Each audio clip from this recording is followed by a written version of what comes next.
Hey, how you doing? Hey, let me. Why aren't these working?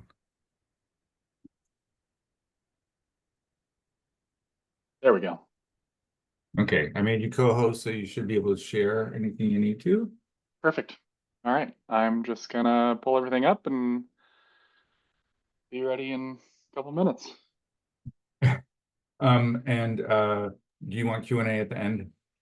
Yeah, we can do a Q&A at the end. I think I'll probably take 35 to 40 minutes, I would say. Okay, I I'm tried to leave looking some forward room. to it. Are you Yeah, focusing mainly on covers or also interiors? mostly on interiors. I can do a little Interior. on I can do a little on covers, but yeah, focused mostly on composition, typesetting sort of things. So, Okay, yeah, that sounds great. great. Okay.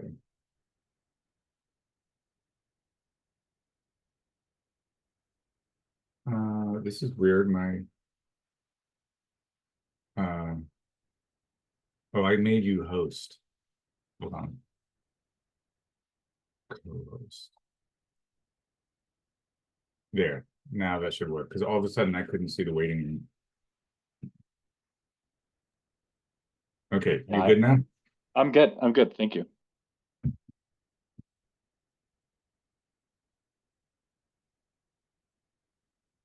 And I can't remember if I had told you. I mean, is it okay that we're gonna record this and post it on our YouTube page? Oh, yeah, that's totally fine. Okay.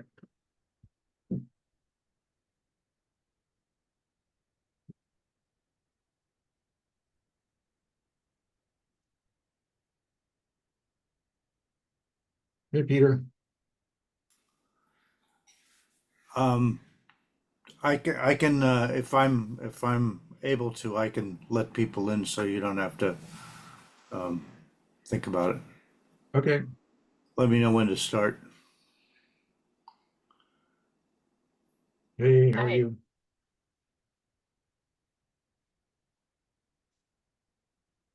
I guess everything is all set. Hi, Kevin. Hey, how are you?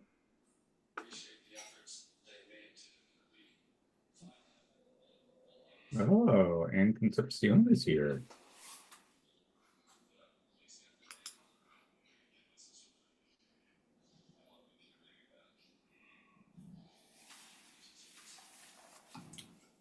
Do you want me to let people in, Dave? I usually wait until noon, Okay.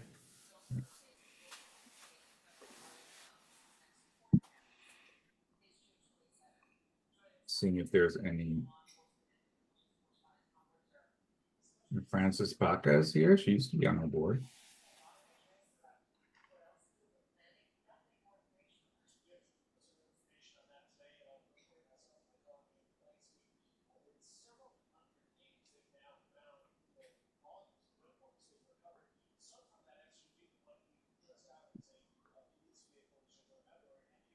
Hmm.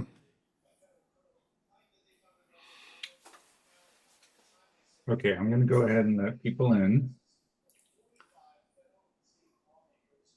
And Peter, I'll let you continue that process. Okay.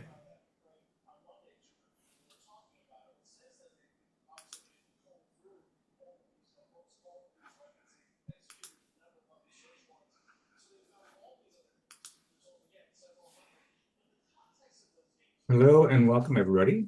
I am Dave Peedy with Publishing Professionals Network, and I'm really glad that you're all here today.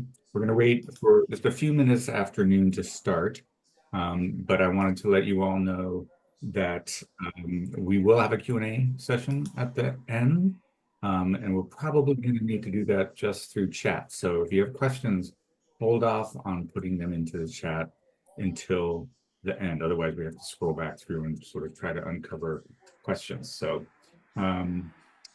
yeah, let's see. For those of you who are not familiar with Publishing Professionals Network, we are an all-volunteer nonprofit, and one of our goals is basically to support the community of folks in publishing, and obviously professional development / education is a big part of that. We have a conference once a year And then we also have these monthly Zooms that we try to do. If you're not on our mailing list, I highly recommend that you join. Our website is pubpronetwork.org. And there's on the homepage, you can sign up to be on the mailing list. You can also sign up to be a member. It is very expensive and exclusive. It's $25 a year for individuals. So I highly recommend that you join as a member and be part of supporting the publishing community. And if you want to get involved even more, obviously we have lots of volunteer opportunities. We have a number of folks from the board here. And in fact, our guest presenter, Kevin Barrett Kane, is also joining the board. So lots of good company here. Okay.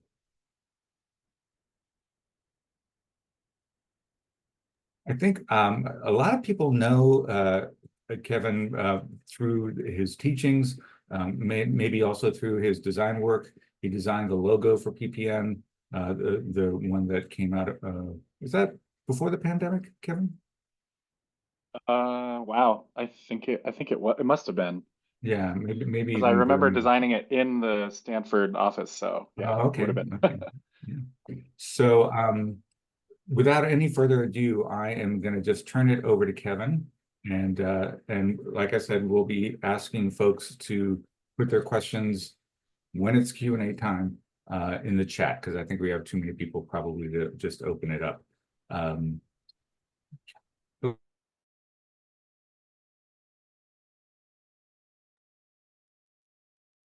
Okay, you ready for me? Great. All right. Let me share my screen. Okay. I wonder if I can turn off this setting that pings me every time somebody enters the waiting room. Hold on. I just turned it off.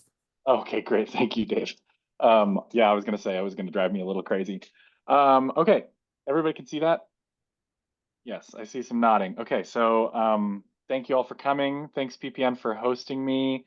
I am just gonna get going since we only have an hour, and I could talk about this stuff all day. I recommend I recognize a bunch of faces in the room, students of mine, colleagues, friends. So I'm grateful you all could come, and yeah, I'm just gonna dive into it here. I have been working on this or a version of this for a while now, and this is just an overview of type and book design and sort of my thinkings on where we stand currently as book and type designers, as that community sort of plays together, right? So let's dive into it. First, if you don't know already, my name is Kevin Barrett Kane. I have some degrees in design and in type.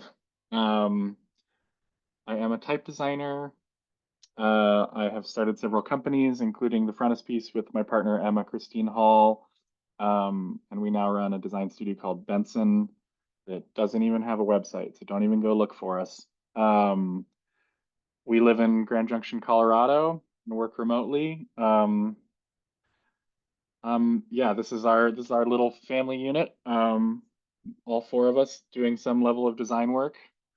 And the big thing that I've been working on recently with Emma is that we've jumped into the education space, and we've been teaching contemporary book design from sort of intermediate to advanced for the last 4 or 5 years. With that in mind, our new course, Contemporary Book Design Workshop, is run through Type Electives and will open for registration pretty soon. We taught it in the spring and had a really great time with that 10-week intensive course. So we will be teaching it again in the fall, starting in September after Labor Day. So just a shameless plug there for that. Go sign up for that if that's something you're interested in. But for the most part, I've spent the last 12 years as a book designer. Whoa, scrolling forward here. I've designed a lot of books, both covers and interiors. I consider myself to be equal parts cover designer as a compositor. And this is the kind of stuff that I work on and I'm proud of.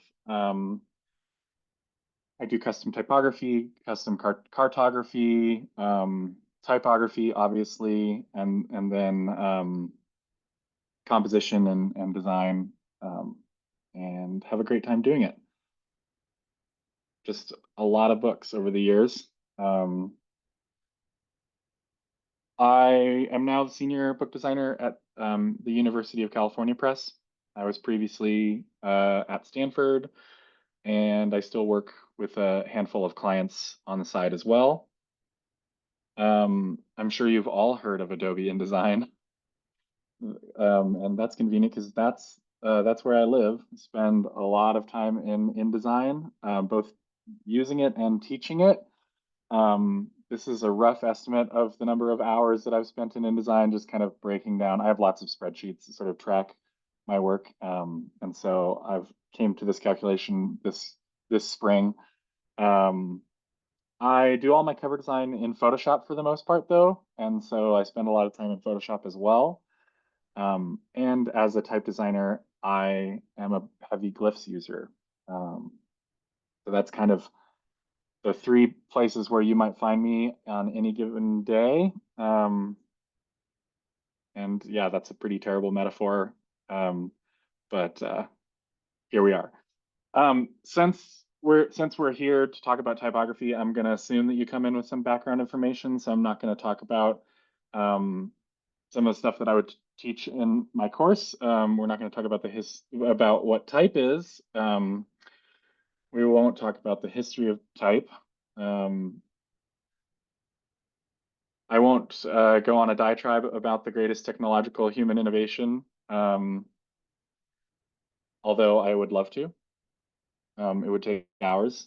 And we won't talk about this guy and all his gold, or even the thing that he quote unquote invented, right? I assume that you're coming in with a bit of knowledge about microtypography and macro typography, and we would just be wasting our time doing stuff that I do on the weekends, like digitally reconstructing the pen. Instead, let's explore the complicated relationship that I have with type, since I come from a book design background and a type design background. And this is something I think about a lot. Because I am a type designer, I know what type is capable of, which is kind of a catch-22 to some degree. And I have very high expectations of type and type designers and the types that I use and love, and grow to love, because I think you work with it. And yeah, that's some context to how I am gonna present some criteria for how I evaluate type later. Because I design books, I put the type that I do use through the ringer. I'm looking for type quite often as a compositor that responds well what I call under pressure.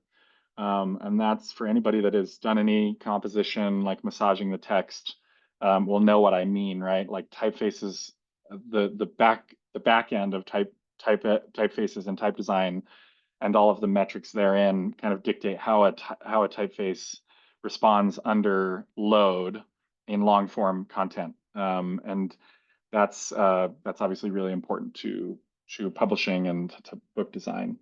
And I've written extensive rules about how I and my colleagues are allowed to use typography. So some background there. As a kind of a continuing fanatic and student of type history, I have an even harder time than most choosing the right typeface for a new project. I'm sure many of you can relate to that. And pairing them, I spend hours sort of evaluating good, well paired type beyond just the like what looks good. I will often spend a lot of time figuring out why sort of investigating why something looks good for my own benefit and then for the benefit of my students who ask me all the time, like, oh, okay, but that seems completely arbitrary. Can you explain it? Why typefaces look good together? Here's a little trigger warning. I do not believe that there is such thing as a bad typeface. Obviously, any typeface, when used thoughtfully, can be a good typeface. Has anybody ever seen this Comic Sans sample book from, I forget which, I need to add credits to this, but there is some really great stuff in this little booklet. Sorry, the entire world can't all be done in stark Eurotrash Swish type is pretty much the best sentence in any sample book I've ever seen. But some typefaces are poorly spaced, poorly designed, or nigh illegible. I don't even know if Jeremy Trivey's in the room today, but I can say this about these typefaces because one truly is terribly spaced, and that's just objectively true.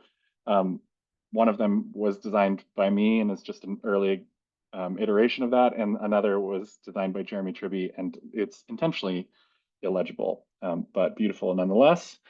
Others are extremely limited in their use case, right? Again, all about intention here. And some, which we'll get into this in a little bit, are missing elements that you might need to convey your message, right? We've all had the not deaf problem before. What I talk to my students about often is that type is systematic, modular, variable, responsive, intelligent, especially in its current digital form. And that's actually what we expect of it these days. It still, regardless of the fact that many of these typefaces are designed on computers and with lots of metrics behind them, type is still and will always be art, design, meaning, nonsense, and beauty, right? There's many examples of that. I have a love-hate relationship with it. And now, yeah, so what you guys are all here for, that's a little background for me, and then I'll dive into my criteria for evaluating type. I'm specifically thinking about new typefaces to be used in like rigorous applications for long form content in books. That's my context here, but I'll give examples of sort of other use cases that you might want to consider. This is for both book designers and for type designers. I think these are considerations that just type designers also need to think about when they're designing typefaces for book designers or with that use case in mind. The first thing I recommend doing is to look inward and evaluate your typographic needs. I consider a couple of different things when looking inward and starting the process of purchasing or researching a new typeface. The first is content, right?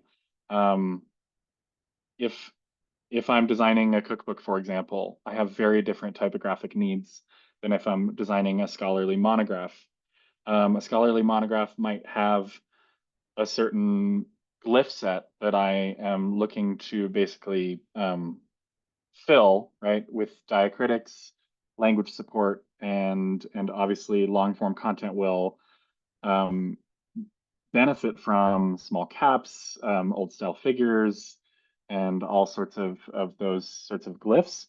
Whereas a cookbook you might just be looking at fractions, right? Somebody, my wife and design partner Emma designs a lot of cookbooks, and one of the first things that she goes to in the glyph set when she's evaluating a typeface is whether there are stacked or true fractions up to eighths, which she often needs, right? Because you don't want to be rebuilding that sort of thing and violating the EULA in doing so. The use case is also important. And specifically, I think about, and we'll go into this in a second, but like how the type looks in long form, specific to an audience. And that's kind of hard to convey, but some typefaces have a little bit more literary look some typefaces have a little bit more technical look. And that's kind of hard to describe, but I've given two examples here. These are two typefaces by Robert Slimbach. The left is Minion, and the right, or sorry, the left is Arno, and the right is Minion. They're very similar to the uninitiated, but Arno, I believe, has a very literary sort of Gerald style look to it, and typesets that way, and I think it sets well for literature, or in this case, Walter Benjamin, and sorry, and I was talking about Arno on the left, and then Minion on the right has a little bit more technicality to it. It's a little bit more rigorous. Its forms are a little bit less humanist, and it just sets really well for like scholarly, everything from like social studies work to like the less literary humanities, right? And then shelf life, and that's the big one for me, is like how long do I need this typeface? Is this going to be used for a series design or a template, right? And the most rigorous use case that I can think of is a template design that is going to be used over and over and over for many, many different kinds of books, right? And so considering that shelf life, is this just a one-off design that I'm buying a typeface for, or is this going to be used on many books throughout the future, right? Will definitely impact what I'm looking for. So the first thing that I do when I'm looking for a new typeface is I do a little window shopping. And I don't start necessarily at Foundries or on Adobe fonts looking around. I often go to find the source. I'll go to my bookshelf and pull off books that hopefully have colophons that explain the typography that's used in them, right? I'm looking for sort of like typefaces, and I'll often go to fonts in use and sort of look around for designs that I sort of love and respect, to inspire the beginning of my shopping. I also will go look at type foundries that I respect for their publication of like use cases on their own websites, right? I think this is a good indication that a type company takes itself seriously, or a foundry is like doing good work for this kind of content, right? I'm looking for foundries that have done the legwork to show what their typefaces look like in context. I've really specifically tried to scrub the names of any of the foundries from this presentation because I don't want to skew anybody in any one way, and I hope you'll look around and choose your own favorites in terms of new type foundries that are doing really good work. The big one for, I think, book designers is to review the font list, right? Some typefaces have just a limited number of fonts in the family. And at the very least, I'm pretty much always looking for a typeface that has, a Roman, an italic, and some form of small caps, whether that's embedded into the typeface or separated out in the case of Dolly here, and a bold. And I use Dolly as an example because Dolly almost meets my criteria for what I would need, but I also almost always need a bold italic, and therefore certain typefaces are almost there, right? I can't go making a bold italic for Dolly here. Often I'm looking for some more. These on the right, we've got an example of this is GT Alpina, which has it obviously has regular and italic, but it's got different weights, and then it's got sort of condensed and extended versions, which I think is really nice to have. I'll often also benefit to some degree from optical sizes, which are pretty rare, but will be helpful. And that's more common in the sans serif space. And we can look at some examples of that. Just like, you know, varying ink traps and stuff for smaller sizes. Yeah, then reviewing the character set with your current and future needs in mind is really all about that use case scenario, you know, scenario. Thinking about really the specifics of what you need in terms of language support is a really big one. I spend a lot of times reviewing glyph grids and character sets before I purchase a typeface, and will often, if I'm not provided a grid like this, will often contact the designer to provide some kind of demo font that I can just go and open the InDesign's glyph panel just to see what's all there. You know, I'm specifically looking for certain characters that indicate for me that a typeface has the language support that I need. But in general, I need at least some of these, right? I need some language support, Latin extended and stuff like that is really helpful. Ligatures, discretionary, non-discretionary, small caps. When you see a typeface, I'm sure many of you already know this, but like when first evaluating a typeface, if you see a typeface that just has the upper and lowercase, or perhaps even just an uppercase, you're looking at a display typeface probably, and one that you wouldn't necessarily want to consider for purchase for book design. This is a big one that I hit home for myself and with my students. You want to check the typeset. You want to get a demo of some kind, a demo file, and you don't want to check it in lorem ipsum, and you don't want to check it necessarily on the Foundry's website that often provide an opportunity to sort of see waterfalls of text, because you want to check that typeface in the context of parameters that you can control. So these are 3 typefaces that I own and are all default typefaces for most of us. These are what I would call desert island typefaces for myself. But I'm constantly sort of putting type in context, putting it in, you know, using the text that I will eventually be setting in to evaluate the efficiency of that type. The one thing that I try to convey this to my students when they're trying to choose a typeface, which is like something that everybody agonizes over. I don't just set everything on the same size and leading and measure. I will evaluate the typeface, bring it into that context, and then set it up so that it looks good, and then evaluate it against other typefaces. And that's sort of the dark art of composition. But like 1114 Adobe Garamond Pro, 11.5 on 14 Grand John, and 11.5 over 15 on 15 Arno. I think those are really nice numbers for those typefaces, and I think that, and in this case, Grand John has a little bit wider design style, and so I've set it on a 27 pica measure, and I'm trying to look at, like, if I were to purchase this, or if I were to choose to use this typeface, how many lines would I have per page? What would my measure be? What would my my type size and my leading be for this typeface?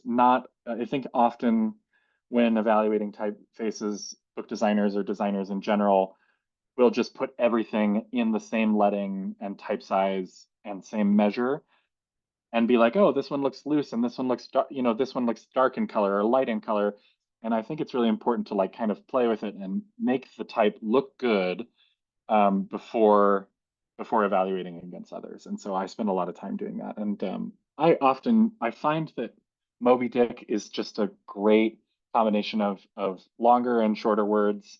The paragraphs are longer. It can evaluate the color. I'll often turn to works in the public domain if I don't have a text specific to a project that I'm trying to evaluate for. But I'd never used lorem ipsum or Adobe's fill with placeholder text. It's just not comparable to how, you know, how language appears, and I think there's no better way than to see type in context. So I will often do that. Speaking of context, consider the context of the typeface itself, the designer's intentions, the historical model, designer's background is also, I think, important. And to do that, I'm often doing evaluations on typefaces that go a little bit deeper, right? I'm looking at the character set, evaluating whether it has, italics, small caps, old style figures, and such. But I'm also pulling language from the description or evaluating the typeface on my own, given my own background in type history, to kind of give myself some context. And this isn't necessarily like up here, I've got 3 typefaces that I've evaluated on my own. Sometimes I just pull language from the description on the product's website. Other times I'll reference the many books on my bookshelf on the history of type design to reference historical models that the typeface may be based on, to sort of get a sense of like the sort of the core, like the core sample of a typeface and its history and what it's based on, to make a good decision on what I'm going to purchase. Because often there's more than just whether a typeface looks good or is usable in my decision to use it, right? Sometimes I'm doing a series on, I don't know, French lit. We're doing like a series design for our French lit backlist. It would make sense to use a Guermond or a Gerald, right? Something based on a typeface that is sort of distinctly French. And so I'm thinking about all these things and often leaning on the descriptions, the product descriptions that type designers provide on their websites. And I think for all these things, when I'm looking at when I'm in being like a good customer, right, or a good client, when doing an evaluation on type, I'm not just like, first and foremost, I need these things to exist, right? If a typeface on somebody's website doesn't necessarily have a description or a mission statement or something like that, I immediately am sort of skeptical, because I like to hear the thesis behind the design and what the designer was thinking in designing the typeface. So I sort of look for that intentionality. This is where things start to get fun. Need to haves. I have a lot of specific ones of these, and I've just given some of them. These are things I'm constantly asking type designers to consider, but when they're designing typefaces for books. It's easy to just go ham on language support and really get into the weeds on accents and diacritics, but book designers need a lot of other things, right? We need com characters. And these are all specific to me. I do a lot of Middle East studies, which has a lot of transliterated Arabic in it. And I am constantly looking for the Unicode, which is the half ring right and left, which the Middle East studies community uses in transliterated Hebrew and Arabic for eins and hamzas. That's kind of the go-to glyph that community has chosen to use. As opposed to when I first started at Stanford, that community was still using single parentheses right and left a lot of the time. And at some point, somebody in that community was like, why don't we use this half ring? Not a lot of typefaces have it. And therefore, I'm always looking for it in a typeface. And if I don't have it, I know I'm going to have to do some composition, some typesetting, because I'll have to replace that glyph that is missing. Not a big deal for 1 or 2 glyphs here and there, but as Sarah is mentioning in the chat, underdots are the bane of my existence as a transliterated Hebrew and Arabic typesetter. Not a lot of typefaces have an underdot S, and I am constantly having to make them, even for Minion, Arno, things published by Adobe and elsewhere. So this is my call to type designers to do an underdot S and an underdot Z and an underdot T. It doesn't take that much. But having that dot character, that underdot character built into a combination character list will at least get me to the place where I can actually build it myself without violating the EULA. I've never violated a EULA ever in designing my own glyphs, he says to this group of 100+ people. Real fractions are also really important, as I talked about. Mathematics, if you're doing any sort of math, you're obviously looking for ligatures that you need, and accented ligatures are often sort of missing from that. And then a big one for me is case-sensitive punctuation, right? I think anybody who's done any long-form typesetting knows that when you pair, say, quotation marks with small caps, the quotation marks are flying away into the ether. Case-sensitive punctuation is possible with OpenType, and I encourage type designers to provide that, or for you as book designers to look for those kinds of characters. So here we have a full caps parentheses, a small caps parentheses, and this parentheses is for sort of raised text, so superscript, right?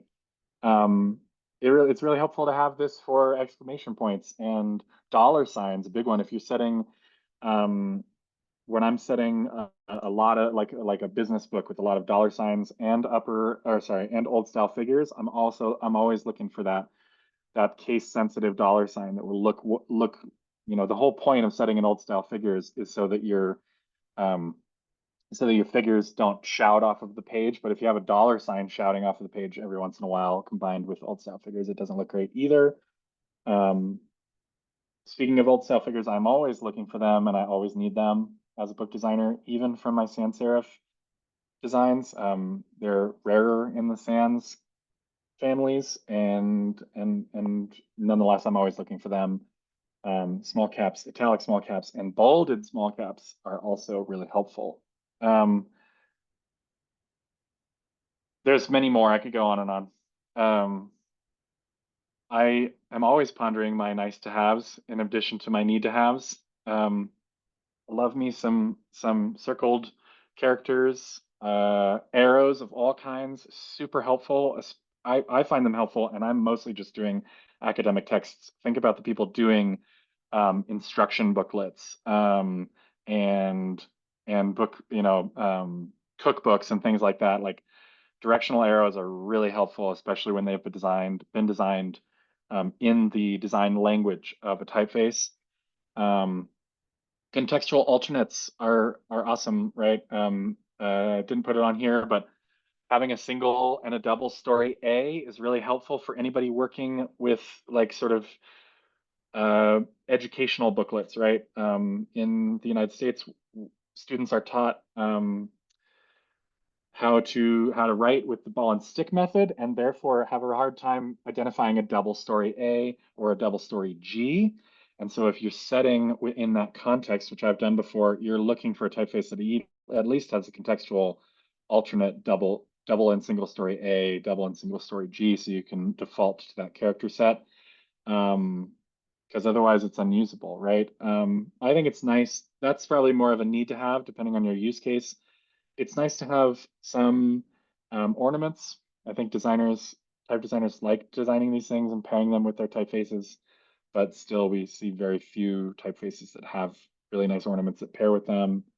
And then a really nice to have, but necessarily a need to have, is when a designer designs a serif and a sans serif version of the same typeface, which with the same proportions and everything. That's always super nice. Although I think that pairing different typefaces is also kind of an art. So I'm looking for all of those things. These are obviously nice to have, but sway me in a direction of either of spending my dollars somewhere.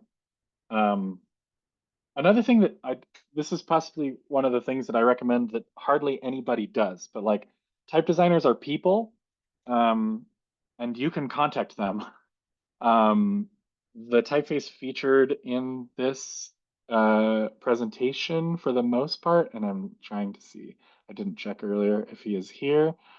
This is Jeremy Tribby's Layman. It hasn't even come out yet. And one of the reasons I feel like it hasn't come out yet is because I keep asking him for more stuff. You can contact designers if you're really thinking about a typeface and you're like, man, but I just really need a little bit more language support, or I really need italic small caps or something like that, I encourage you to reach out to those people and say to them, hey, I'm a book designer, and I have this specific use case in mind, but your typeface, yeah, I love your typeface, blah, blah, blah, and I really just need it to do a little bit more for me. Often those people respond really well to that sort of feedback, and they don't hear it very often. And a lot of them live in a tiny little bubble, just designing typefaces or books like I do, and really appreciate the feedback and the communication. Another one that I'm looking for, because I like to read it and also because I like to know that it exists, right, is reviewing the typefaces EULA. Like, I know that not a lot of people read the readmes in things these days because we're surrounded by them, right? The terms of service, terms and use documents, or whatever they're called. But I'm always reading through these, and I really like to see them posted to designers' websites because, once again, it sort of shows that intentionality. The designer has been thoughtful about what they want the limitations of this typefaces used to be. In the case of Trey Seal's Vocal Type Company, he has a really nice, concise, specific to his company's EULA document that you can download on his website. It specifically says on page 3 of this document, you cannot alter his typefaces, you can't add diacritics, you can't do any of that. And yet I've had good results doing what I recommended in number 8 with Trey in being like, hey, I really love your typefaces. His are mostly display type, but I've used them in such a way that I've been like, hey, I really need this from this typeface, and he's been really responsive. So that's a good example of both reviewing the EULA for its limitations and then reaching out to a designer to be like, hey, I've read your EULA, I really like your typeface, and could you just get me this single glyph is what I needed from him, and he was able to build it for me. So really cool use of that connection. And finally, yes, spend your dollars, be prepared. If you found a typeface that meets all the parameters that you've set out, and you have the same lengthy list of parameters that somebody like I has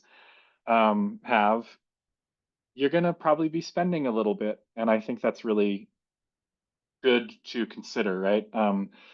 If we're working for publishers or we're working on our own, I think it's important to have a tight budget.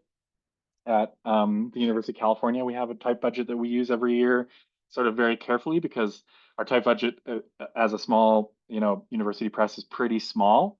And sometimes these typefaces, one typeface can be our entire type design budget, right? So we really spend that money very carefully. But I really think that spending those dollars in this community, between these two communities, the book design and the type design community, is a great way to foster support and encourage the ongoing communication between the two groups, which are so irrevocably interlinked. So I have a little bit of resources here. If I didn't mention any type foundries in this, except for maybe Vocal Type Company. And I did mention Jeremy Tribby, whose foundry is launching at some point. I don't know. I keep bothering him about that too. If you want a list of type foundries that I respect, you can go to my website and check out that list and start to shop around there. There's obviously thousands of typefaces and thousands of type designers that are deserving of your dollars and are deserving of your discretion when searching for typefaces, and hopefully also deserving of your feedback if you're like, hey, this is really close, but I needed to do this. I'm really encouraging that level of communication because we type designers really appreciate that, I think. And that's the end of my little presentation, and I will now open up for Q&A.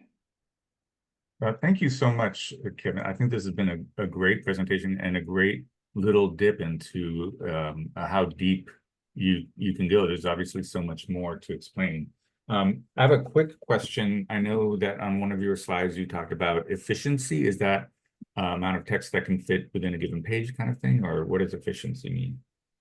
Yeah, I mean, I generally sort of think of typefaces in terms of efficiency based on the number of characters that'll fit on a given page at a certain point size and leading. And I've done a lot of just sort of cross evaluations of that. And that's really about like getting your hands on the type file itself and just testing it with the same text. One thing that we do in my book design course is basically waterfalls of text to see different typefaces, essentially essentially how many characters fit on a page in a given text and a given type size and leading. And that really tells you a lot about how much size, what the X height is of a typeface, and how sort of wide it is. That can get a little bit more nuanced in the typefaces that are designed sort of for books. I'm trying to think of a really good example. Like Mrs. Eves is notoriously small. Even the cap height is small, and so that's where I start to play around with, well, is Mrs. Eves really that much more efficient than Arno, which is a very efficient typeface? Or is it just really small? And do I need to kind of upsize it to a relative cap and X height to Arno to really evaluate how it's working?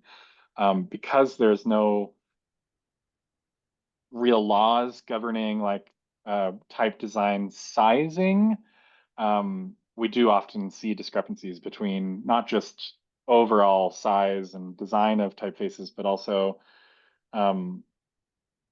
like sort of wandering baseline height and things like that on certain things. So yeah, enough. Good question related to the EULA from Rita. When purchasing a font to use in a book, do you own the license or does the author? I'm assuming by author meaning creator. Can you use it in other books, etc.? That's a great question, and that's specific to the EULA. I would encourage like looking specifically at that document to see what the limitations are. Usually, what a EULA is or what an agreement is when you purchase a typeface is that you're purchasing a license. You're not purchasing the design itself. My experience is that as long as and this is sort of a gray area, and I might even lean on some of the experts in this room to correct me if I'm wrong, but my understanding is that as a book designer, if I purchase a typeface for me and my team, I buy 3 desktop licenses, right? And if we design a template design using that typeface, we then in sending that file to vendors are still using that same license as a publisher. It's worth reaching out to the founder or designer if you're thinking about using a typeface in a longer form use case like a template or a series design. But there's sort of been this gray area for a while now on that sort of subject. It's the same question as to, you know, if you're using a typeface on a website and that website has a certain amount of traffic every year, like that's also like hard to nail down, like how much do you owe the type designer for their product there. Yeah. And for those who are watching on the video and can't read the chat, the EULA stands for End User License Agreement. It's sort of the fine print, but often very important. Let's see, can you repeat again where you teach book design? And what was that manual you showed at the beginning of the presentation? Yeah, Rosie, I'm currently Emma and I are currently teaching with type electives. I can send that link around. It's online. It's a 10-week class on contemporary book design. It's an advanced course. Some of my students are here, and it's great to see them. That course will be posted in the coming weeks. So it's not up right now, but keep an eye on Type Electives. They have an Instagram and they have a website, and you can see that stuff coming out. And Bill asked, what about issues of legibility, comprehensibility, understandability? Are these issues not more important than the look of a typeface? They certainly are. I kind of skirted around that topic because I could do a whole other presentation on that. The research and the research into legibility and readability is something that's sort of ongoing. I think some of us may remember that there was this time when sans serifs were considered more readable than serifs, right? And there was all this research coming out that things like sans Forgetica were really good for dyslexic readers, and there's a lot of research into that, and I could go into it further. But what I've found is generally the familiarity is more important than anything. And in designing academic texts, like there's nothing other than a really well set serif that is familiar to the reader. And then it's just about, I do a lot of printing out of pages to evaluate sort of on the page what things look well printed. And yeah, again, I could go really a lot further into this, and there are people watching that could also chime in on that sort of subject in a lot more intelligent way than I could, because it's an ongoing sort of academic and researched argument to be made for legibility in different directions. And on screen, on paper, it's like totally different worlds, and yeah, goes into a lot of things. Bill also asked, in your list of resources, you didn't list Bringhurst's Elements of Typographic Style. Was that intentional? No, that should be. I have a longer list of resources on my website than and Bringhurst is at the top of the list, I think, as it rightly should be, despite its dogmatic approach to a lot of things. And then Peter asks about if you can talk about evolving trends such as larger type and bigger lettering to improve readability for aging eyes, proliferation of particular typefaces due to availability from Google fonts, for example, for free, any trends that we should be cautious about that will be too cliched or stale in a year. What comes to mind about current trends? And he says, I see lots of ghastly self-published books with horrific gappy and poor design and pages filled to the max. Yeah, I mean, self-publishing is its own can of worms. And we as a book design community shouldn't evaluate the overall like look and feel, maybe gestalt, a contemporary trends in book design with all of that, with so much of that in the pool. Sorry, there was a lot to that question. Things, red flags that I look out for. I subscription fonts in general, I am not a huge fan of. I work in Adobe. I will be the first to critique Adobe as a heavy user of Adobe. And I won't speak specifically to Adobe fonts. I think in general, font subscriptions are.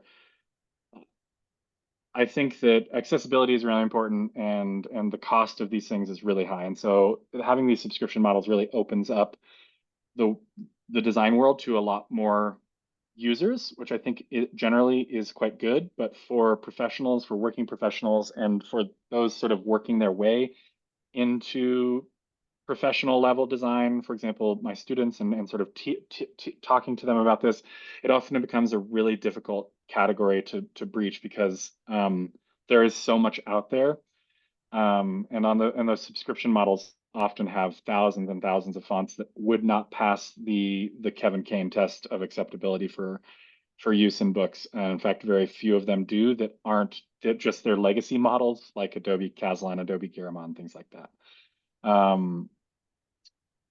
As for, self-published books with gappy type, it just makes the books that are well designed look even better, right? Hopefully there's always that need for professional well-designed books. The book isn't dead, as we all worried it might be. I don't think I ever really worried about it, but there's always going to be a need, I think, for well-designed books, and that's a good thing, right? I think that there's always been examples of poorly designed books. One of the reasons that I got into book design was in seeing it in my undergrad how many poorly designed books I was having to read, and I just was like, I can't look at, I can't figure out how this is happening, and in figuring out how it's happening and realizing that people actually design books was like, oh yeah, okay, I want to do that. So Can you talk about the use of the one toggle in InDesign metric versus optical, and whether there are instances when you use optical versus the metric? yeah, I think about this all the time. I do use optical spacing as opposed to metrical spacing from time to time. The difference is, for anybody that doesn't know, the default when you typeset in InDesign is that the type will set with metric spacing. Metrics are designed. Spacing is designed by the type designer. So within the type design itself, with glyphs or Robofont or whatever typeface design software you're using, you also design the spacing around characters, and it goes as deep as. And this is, we often joke as type designers that it's like 30% design and 70% spacing. I'd say it's for those that are serious about it, it's probably more like 30% design, 40% spacing, and 30% like retailing and selling your stuff. But spacing is a huge part of it, and if you stick to metrics in composition in InDesign, you honor the spacing decisions and the kerning tables designed by the type designer. Some typefaces are poorly spaced, and to fix that, an easy way to do that is to have InDesign automatically space the typeface, which you can do so by turning on optics. It does an okay job depending on the typeface. I often find that if a typeface is poorly spaced and I still want to use it, I will do my own spacing. Yeah, so I'll maybe use optical spacing to kind of get me closer to what I want, and then do sort of kerning myself. Yeah, that's sort of the difference. And there are great examples of really well-designed typefaces that have really terrible spacing that is sometimes fixed with optical spacing and sometimes fixed with a good amount of handwork. I see some conversation happening about Bembo. And yes, I love it. I just set a book in Bembo the other day, but it spaces terribly depending on the text. So yeah. Yeah, I have a vague memory that Bembo has an unusual capital R, but in the alternate set, you can swap it out for a more standard R that's not so flamboyant. Yeah, Bembo is a crasher. It crashes a lot. Yeah. Yeah. Let's see, someone referenced back in the day when you could go into the kerning tables and make adjustments. But I think probably wisely on some level that that's not done in InDesign. But do you have any thoughts about that? Good old quirk. For those of us working at that level of detail, I do miss that ability to do that sort of handiwork. Although I would say that the lack of that ability in InDesign is generally a good thing, because it forces type designers to do better spacing on their own. You mentioned can you explain what 3/4 figures are? Yeah, it's something I see really rarely. But Mercury Pro has it, and essentially, Tobias Farrar Jones, instead of designing old style figures, are all caps figures. I don't remember exactly why he decided to do this. The figures in Mercury are sort of 3/4 the cap height, and he doesn't have old style figures in that typeface, and it actually sets really nicely in long form text. And I've always been told that those were called 3/4 figures, and I've just sort of run with it. You rarely see them, but they're basically all, titling figures that are shorter than the cap height by a considerable margin. Somebody referenced some plugins, especially Mhm. by Peter Carroll. Mhm. And so you just brought up the kerning script. Are there plugins that you use on a regular basis, especially around typography for books? Yeah, so in composition, I use a company called Scribe, um, and they have a composition sort of software interface with Word and InDesign that is not super available to the public. It's not like some of these plugins that you can go get freely as a user.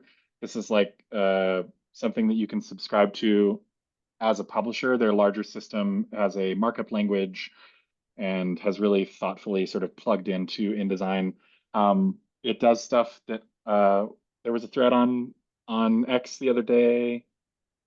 I can't remember. It wasn't on X. It was on some blog where some designer was asking for all these things that we've been asking for years, like just a button or something in InDesign to like center poetry on the longest line and things like that. That has never been in InDesign. A bunch of that stuff is taken care of by Scribe. They wrote a script for a bunch of that sort of thing.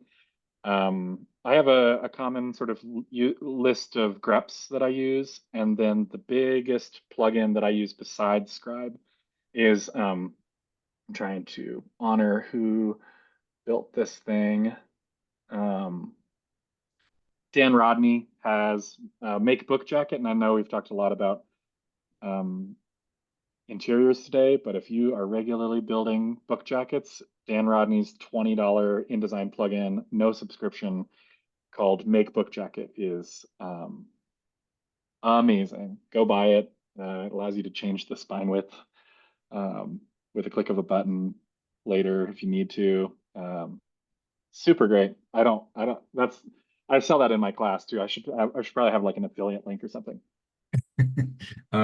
Someone also asked about math books or books with equations or things like that. Are there fonts that you go to specifically for that kind of thing where you have lots of different math symbols and number options? I do not do a lot of math typesetting. When I do, I tend to look for a type specific to mathematics. There are several, and I can't think of the names, but in a little bit of research, you can find that within those communities. The nice thing about those communities of intellectuals is they're also looking for those mathematic symbols, right? They don't just you don't just need them in InDesign, you need them in Microsoft Word and the various word processing programs. So I recommend going to the source and finding what typefaces those communities are using. Just a completely different direction. When I was designing a new series for Stanford for the Middle East Studies series, I was looking for I I was just like dreaming of a serif typeface that had every Unicode character, so I'd never have to think about it again. And it turned out to be Brill, and the Stanford Middle East Studies series design uses Brill to this day because it has all those diacritics that you need. Um, there's lots of examples of sans serifs that do that kind of work, but not many serifs. Do I think that Brill is like the most beautiful typeface in the world? No, but it ended up working really nicely for that series design. Thank you. Bill mentioned what I think is a plugin, maybe, or a script, I can't tell. Advanced character formats lets the user set how elastic the text is, how much it can be compressed. I know some book designers who allow much compression and some who don't allow it at all. Can you comment? Advanced character formats. I mean, I can't tell if you're asking about hyphenation and justification settings. I I think for it's like the letter form is being compressed. yeah, so your hyphenation and justification settings in InDesign will control that to some degree. The degree to which letters can be stretched and compressed I have to more clues to the fact that Bringhurst is kind of the Bible of this. I have always followed his recommended hyphenation and justification settings for most typefaces, and then we'll adjust it from there. I allow for a 2% compression and expansion, which is unnoticeable basically. And then 15% word and letter spacing, expansion and compression, either direction. So if you're interested in learning those numbers, either, peer into the depths of the elements of typographic style, or you can come take my course where I nail those numbers home so that nobody ever forgets them. It's kind of like a little chant we do. Let's see, there's one more question about your class, and are there any basics or prerequisites that people need before they take it? It's hard to know, but in general, if you are in InDesign, if you have never touched InDesign before, the class is not for you. If you've done some typesetting outside of InDesign, maybe with Quark, you might be able to learn it. In general, we recommend learning InDesign basics from some source. That sort of thing is available online or through books. The thing about book designers is they're constantly writing books. But a true InDesign beginner will struggle in the course. We do not spend any time teaching the interface other than basically everything under the lid, character styles, paragraph styles. If these are like words that mean nothing to you, then that would be a struggle, I think. It's an advanced course. It is 10 weeks long though, so we've had students come who we assume, who basically say like, I don't know if I'm ready, but I'm going to try. And if you're a designer and you have this sensibility for books or for design, you can make it work. There's just a lot more work. I think, yeah, there's a bunch of students in this session, and I will leave it up to them to potentially chime in to say how much homework they did for 10 weeks. It is not an easy course by any degree. I do have a question for you. Today's session was great because you talked about all the things that a designer should be doing to pick a typeface, but you didn't touch on the reality that often happens, which is you design a book and then the publisher says, we need to reduce this book by 20 pages. What can you do to make that happen? Yeah, that's a great question. There's a lot of the longer the book, the easier it is that is to do. There's a lot of tricks that you can use to either expand or condense page count. The thing I have to say as a professional compositor is it's important to have those conversations earlier rather than later. It is not difficult to, once you start working with the text, to do the math and figure out how many pages, basically do your own cast off. So what I do is I evaluate the common page that's full of type. I do 10 common pages. I establish the average number of characters on those 10 pages. I then do openers, front matter and back matter as to whatever degree I have. Usually I don't have the index. And I respond to the publisher during the sample pages process with the estimated number of pages, or more often the case, I think professional compositors know this, the publisher's coming with a page range in mind, and you just have to hit that. And if you don't hit that, you're not doing your job, right? And that's kind of the work that goes into that, which is changing the margins point by point, changing the leading point by point, or decimal point at a time, is kind of the work that goes into that. I don't recommend stretching or condensing the type using tracking or anything like that. If you need to lose 20 pages, I think you'd be surprised at how effective adding a single line to your normal is. So like if you've got 35 lines on a normal page, if you just add if you just pull it down and bring on a 36th line and maybe move the running foot to the margin or something, you'd be surprised over 300 pages how many pages you'll lose just by gaining a line every page, for example. So that massaging the text is really really comes down to the skill of composition and typesetting, and it's always a pain in the ass when you're asked by a publisher at the last minute to do a change like that. If the index has been made, you usually have the ability to throw it in their face and be like, listen, it's going to cost more money to redo this index than it is to print 20 more pages. But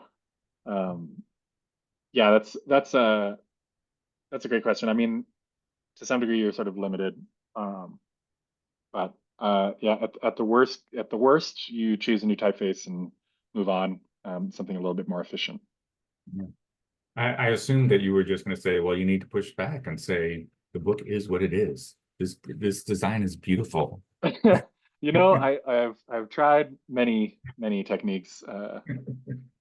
So listen, we're past the 1 hour mark now, so we're going to wind down. There are some other good questions in there. We'll take a look at them, and if there are quick and easy answers, we will include them in the info on the YouTube video that we eventually post. Everybody who registered will get a link to the video once it is up. And I just want to thank Kevin. You've been getting lots of kudos in the chat, but I really want to thank you and the pro development team, especially Catherine Charbonneau, for putting this together. And I think we all really benefited, and we get a sense of why it's a 10-week course that you're talking about. So thank you very much. Thank you. I wish we could all spend 10 weeks together, but hopefully I'll see some of you in the fall. Thanks, David. Thanks, Catherine. And thanks, PPN. I really appreciate it. That was fun. Thank you. Bye-bye, everyone. Thanks.